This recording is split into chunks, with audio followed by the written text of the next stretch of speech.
sex is nothing without love. And I think fairly soon after that I realised it didn't mean much if you didn't love them, right. You know. But so he was my first affair. Oh, nice. And I thought, well, if I'm going to have an affair, I'm going to have it with the big star that had hit Sydney. And did he call you again? It's a gold first. In the worlds before Monkey, primal chaos reigned.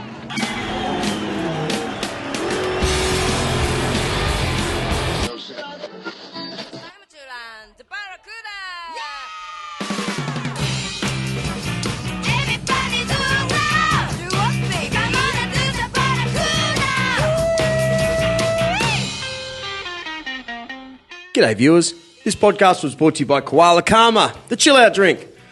Sit back, relax, and let's talk about the First Lady on Australian television. The First Lady to win a Gold Logie. Hazel Phillips, the lovely Hazel Phillips, who was... has really actually been on every TV show, and this podcast actually is a great listen on history, on how... listen to me fumbling again. I struggle through these intros, but I really had a good time listening to Hazel today explain things, the bombing in South London, and just how you actually approached the entertainment industry in the 50s in Australia. And it was just so different, but yet makes me feel so good about the world today and how strange it is. So here's to you, Hazel. I want to thank Matt G from Matt G Photography, who came in today yet again, and Scott Phillips, my great old mate, for bringing the lovely Hazel Phillips in today. So, are you there, Hazel? Hazel Phillips, hello. Hello. How are you today? Oh, I'm very well, thanks. Yeah? Well, you've got me a little nervous. Why? Well, it's not often here in Dover Street, Burleigh Heads, that, in this little office here that we see someone like you. Oh, well, that's flattering. I was just advertised on local news as a grandmother from Mudgeeraba, so I wouldn't get too excited. Grandmother Mud, they could do better than that. Yes, I thought so. Yeah, geez. So, where do I start?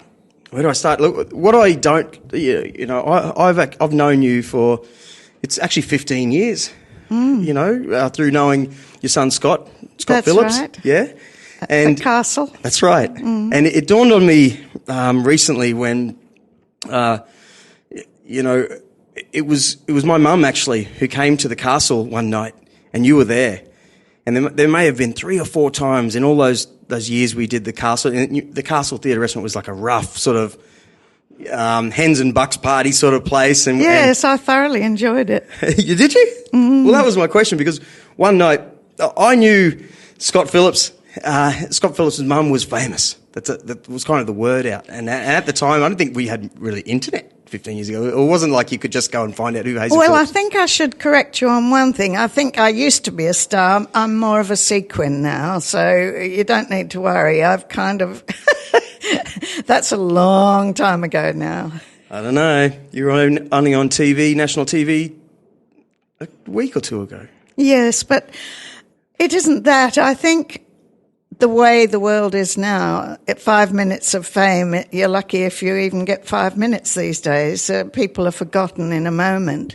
And while I love people to know that, to recognise me, because in my day, of course, when I was doing daily television, viewers and listeners became almost like family.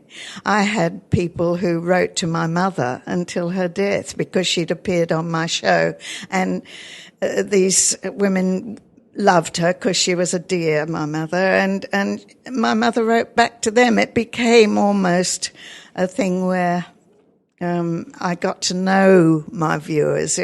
And people wrote to me until they dropped off the twig. I think most people I know are dropping off. But so it was a totally different thing then. Of course, I was born in London, and I came out here as an immigrant in 1951 to marry a man I was engaged to, and we got married out here a few months after my arrival.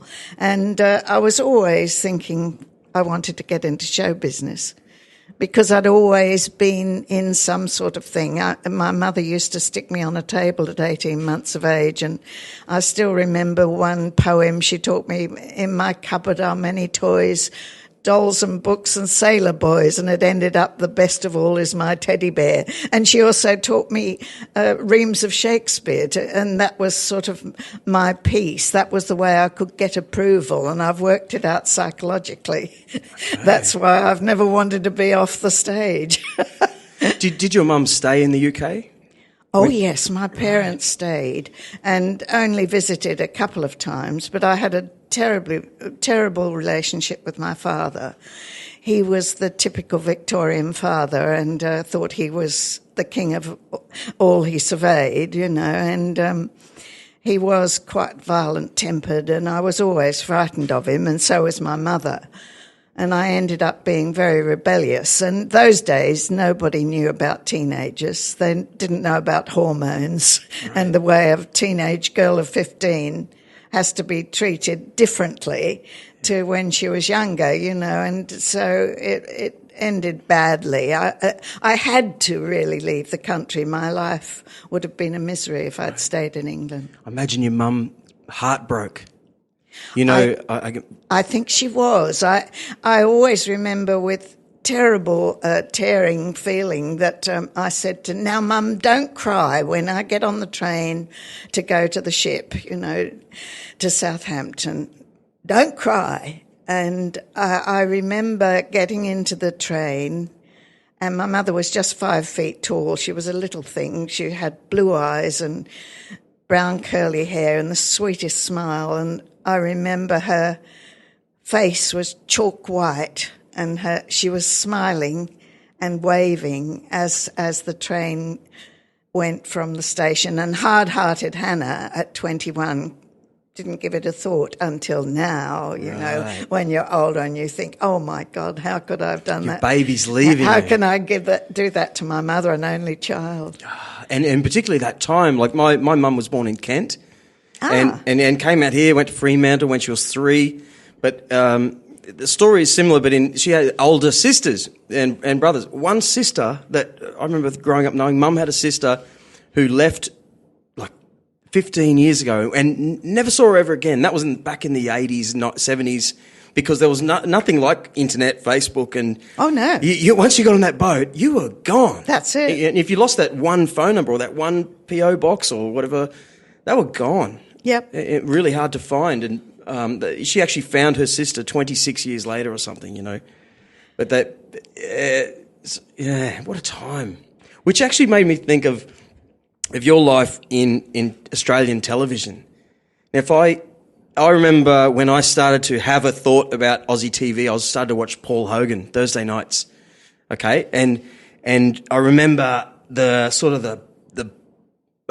boys, like it was like a boys' club of Aussie TV in a way. And if I was to look back now, see Delvine Delaney in a little tight shorts, things they would never do today necessarily, or... Oh, totally different. The variety has totally gone. It used to be about talent. Now it's about people who have no talent, who can go on and be outrageous, and people can laugh because it's just like Auntie Nell would do, or, you know, or old Bill down the street. I joined at a time when you really had to do your apprenticeship. I went to pubs and clubs carrying my suitcase full of props and did my comedy turns for 5 guineas, and sometimes a good gig was 6 guineas, which is about $13, I suppose. That's the way I sort of started entertaining. And did you actually walk into those places alone? Oh, of course. Wow, what a time. Oh, of course, they were tin sheds in those days before pokies. And, of course, after pokies, they've become these big palaces. Times have changed an awful lot. I think I had this conversation only today because I'm in a cover band, and I get the feeling that no one cares about anything. There's so many things, so many TV channels and so many places to do and whatnot that I found myself in Surfers Paradise only last Thursday. And there was no one coming into this pub. And I read this thing about the Bee Gees playing in Surfers Paradise when they were 14 to 16. They were in Surfers Paradise. And they just stand on the side of the street and busk. But they're trying to get people involved to come into this restaurant. And I actually had that urge, that feeling of this is how entertainment is supposed to be. Like, it's me. So I could picture you going into an old pub there and just going, this is me. And how that's instant entertainment. Natural entertainment. I wouldn't go that far. I went to St Mary's at one stage, and it was the beer garden, and the guy who was announcing me went out and said, "Okay, all yous lot, shut up. Here she is, direct from Las Vegas, Hazel Phillips." And I had to go out and entertain people who were saying, "Oh, really?" I'm afraid it wasn't my idea of fun, but I did it. I mean, one sort of had to. And then, of course, once television started, which incidentally, I was the very first girl ever on closed circuit television on August the 6th in 1956. So that's exactly, 60 years ago. And I was in a talent contest for 2UW called The Search for Miss TV, and I was in the finals. And they took the three of us from Sydney up to this experimental television studio in Sydney. And I was the first girl ever on closed circuit television a month before television actually opened. So, and then I got into the finals. I didn't win, unfortunately, because one of the guys, and his name just goes out of my head at the moment, he used to do the Sunday night dramas on 2GB. It was a big noise. And he said, "How long have you been a model?" I said, "I'm not a model, I'm a mother." He said, "Then you should be at home looking after your children." Oh. And so I knew I was dead in the water, and I did a comedy act rather, with piano. I did this skit on a Hollywood movie playing the piano. And the beautiful part was that at the end of the show, each of us, about 15 girls, had to come forward. The three winners had been announced, and I wasn't among them. But when I came forward for my bouquet, the whole audience stood up and cheered. And my eyes filled with tears, and I thought, yes, that's it. That's what I want. And unfortunately, show business, you probably know yourself, is a bit of a disease, and one has to get over it eventually. And I suppose I'm not over it yet. I probably should start thinking about it. But the thing about entertaining in those days was you really wanted your audience to get something, at least from my point of view. I wanted them to get something out of whatever I was doing. So my acts were sometimes deeply satirical, sometimes I did impersonations. They were big in those days. Barry Crocker and I met in Melbourne, and he was doing a whole swag of impressions, and so was I. We've laughed about it since. Well, so it was like a theatrical comedy style.